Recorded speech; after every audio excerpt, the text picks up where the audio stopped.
নমস্কার বন্ধু। Malay Mukhopadhyay, confederation of state government employees.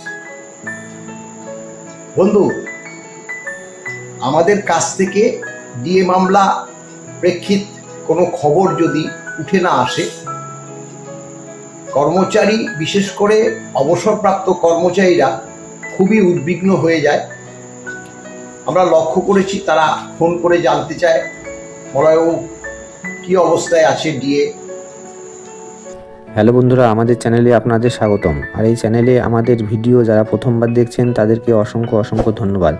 বন্ধুরা, এই মুহূর্তে একটি দুর্দান্ত এবং গুরুত্বপূর্ণ সবশেষ যে আপডেট পাওয়া যাচ্ছে সেটা হলো 4 আগস্ট সুপ্রিম কোর্টে বকেয়া ডিএ বিষয়ে কি কড়া বার্তা দেবে সে বিষয়ে confederation of state government employees সাধারণ সম্পাদক মলয় মুখোপাধ্যায় বললেন। নমস্কার বন্ধু, Malay Mukhopadhyay, confederation of state government employees. বন্ধু, আমাদের কাছে থেকে ডিএ মামলা প্রেক্ষিতে কোনো খবর যদি উঠে না আসে, কর্মচারী, বিশেষ করে অবসরপ্রাপ্ত কর্মচারীরা খুবই উদ্বিগ্ন হয়ে যায়। আমরা লক্ষ্য করেছি তারা ফোন করে জানতে চায় সময়ও কী অবস্থায় আছে ডিএ। আসল কথা, ব্যাপারটা অনেক জানেও, কিন্তু তবুও তারা একটু তাদের যে কিউরিসিটি সেটার জন্য ফোন করে।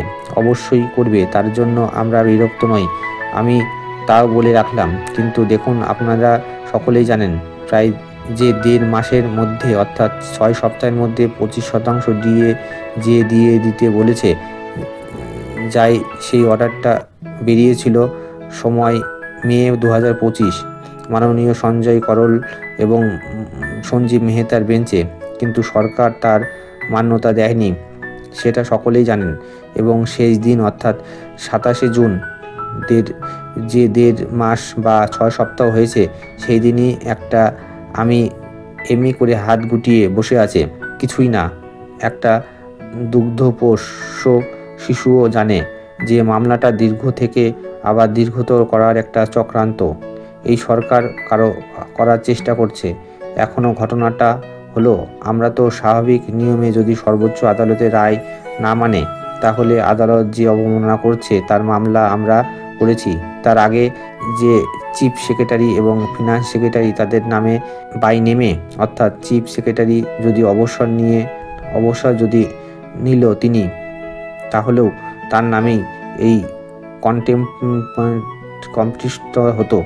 এখন সরকার যেহেতু চুপচাপ বসে আছে, আমরা সরকারের এই যে ঘটনাক্রম একদম সম্পূর্ণভাবে ইগনোর করছে। তারা করছে, আমাদের কাজ আমরা করেছি। আপনারা জানেন আমরা কন্টেম্পোরিটিশন, আবারও বলছি, করছি এবং তাদের নোটিশও দিয়ে চিফ সেক্রেটারি, ফিনান্স সেক্রেটারি মামলাটার যে পরবর্তী ডেট, সেটাই হচ্ছে সবথেকে বেশি ইম্পর্টেন্ট। আপনারা জানেন যে 25% দিয়ে দিন সরকারি কর্মচারীদের। আপনাদের বক্তব্য আমি 4 আগস্ট 2025 একদম টপ অফ দ্য বোর্ড রেখে মামলাটা শুনব, অর্থাৎ 1 নম্বর লিস্টে রেখে মামলাটা শুনব। এখন সরকার যেহেতু চুপচাপ বসে আছে, আমরা সরকারের এই যে ঘটনাক্রম একদম সম্পূর্ণভাবে ইগনোর করছি। তারা করেছে, আমাদের কাজ আমরা করেছি। আপনারা জানেন আমরা কন্টেম্পিটিশন, আবারও বলছি, করেছি এবং তাদের নোটিশও দিয়েছি চিফ সেক্রেটারি, ফিনান্স সেক্রেটারিকে। মামলাটার যে পরবর্তী ডেট, এটাই হচ্ছে সব থেকে বেশি ইম্পর্টেন্ট। আপনারা জানেন যে 25% আগে দিয়ে দিন সরকারি কর্মচারীদের। আপনাদের বক্তব্য আমি 4 আগস্ট 2025 একদম টপ অফ দা বোর্ডে রেখে মামলাটা শুনব, অর্থাৎ 1 নম্বর লিস্টে রেখে মামলাটা শুনবে। অর্থাৎ এই যে বার্তাটা অর্ডারে লিপিবদ্ধ পর্যন্ত আছে, স্বাভাবিকভাবে আমরা ওই দিনের জন্যই অপেক্ষা করছি, অর্থাৎ 4 আগস্ট 2025 ওই দিন আমরা উপস্থিত থাকব। আমরা যে কন্টেন্ট করেছি, আমরা যে হাত গুটিয়ে বসে নেই, সেই বার্তা তুলে দেব সর্বোচ্চ আদালতে। দেখুন, আমরা তো আমাদের পক্ষে কিছু করা সম্ভব না, সর্বোচ্চ যা সিদ্ধান্ত নেবে সেটাই আমাদের মাথা পেতে নিতে হবে, কারণ আমরা সংবিধান মানি। দেশের সর্বোচ্চ আদালত তাদের মান্যতা দিয়েছে, অতএব সর্বোচ্চ আদালত যা বলবে সেটাই আমরা মেনে নেব, অর্থাৎ কর্মচারী সমাজ মেনে নেবে। এবং আমরা আশা রাখছি, আমরা তো ডিএ মামলার যে all India consumer price index অনুসারে বছরে 2 কিস্তি ডিএ তার অর্ডার তো আমরা পেয়ে গেছি।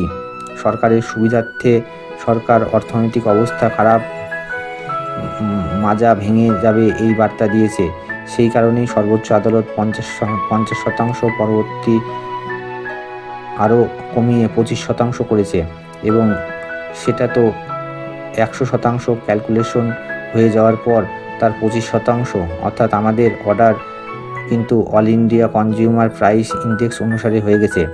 এবং অনেকে জিজ্ঞাসা করে যে আমরা তো বকেয়া ডিএটা পাবো। All India consumer price index অনুসারে বলছে, all India consumer price index অনুসারে বছরে 2 কিস্তি দিয়ে দিতে হয়। সেই 2 কিস্তি দিয়ে আমরা যে ব্যাকলগটা পাইনি সেটার তো হিসাব হবে। আমাদের তো মানে প্যাগাপুরি দিয়ে 10 বার, 20 বার, 25 বার, 40 বার মেরে দিয়েছে, যে টানে না ওই 125-এর যে টেনে যে তোমরাও বাবা 125 পেয়ে গেছো, সেন্ট্রাল গভর্নমেন্ট পেয়েছে, আদার স্টেট গভর্নমেন্ট পেয়েছে, তো তোমরাও পেলে। বলে না যে আমরা 125 দিয়ে দিয়েছি, আমরা কি গর্ধব, সরকার চালাক? হ্যাঁ, অতএব আমরা all India consumer price index অনুসারে বছরে 2 কিস্তি ডিএর অর্ডার আমাদের হয়ে গেছে। এটা কিন্তু আপনারা মনে রাখবেন। হ্যাঁ, যদি কি যত ঢিলে হচ্ছে, সরকার সবথেকে দুঃখজনক অবস্থায় পড়েছে। আমরা বারবার বলছি যে অবসরপ্রাপ্ত কর্মচারী সমাজ, কারো বয়স 70, 75, 85, তারা বিছানায় পড়ে রয়েছে। এরকম বহু অবসরপ্রাপ্ত কর্মচারী সমাজ আছে, তারা নিজেরাও ফোন করতে পারছে না। তারা তাদের নয় সন্তান সম্পত্তি, আর না হলে তাদের মিসেসকে দিয়ে ফোন করাচ্ছে। মলয়বাবু আপনার কাছ থেকে জানতে চাইছে যে কবে ডিএটা পাওয়া যাবে, পাওয়া গেলে একটুখানি এই যে অসুস্থতার কারণে যে একটু ওষুধপত্র কিনতে পারবো। অপদার্থ আমাদের রাজ্য সরকার এই সবগুলো চিন্তা করে না। তারা আমাদের এই ডিএ টাকা নিয়ে খেলা মেলা, পুজো পার্বণ এইসব করে যাচ্ছে। এর পরিণাম ভালো হবে না।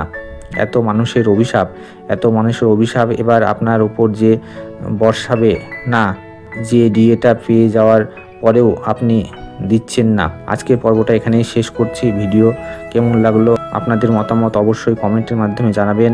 আর ভিডিও ভালো লাগলে অবশ্যই ভিডিওটিকে একটা লাইক করে আমাদের চ্যানেলটিকে সাবস্ক্রাইব করে আমাদের পাশে থাকুন।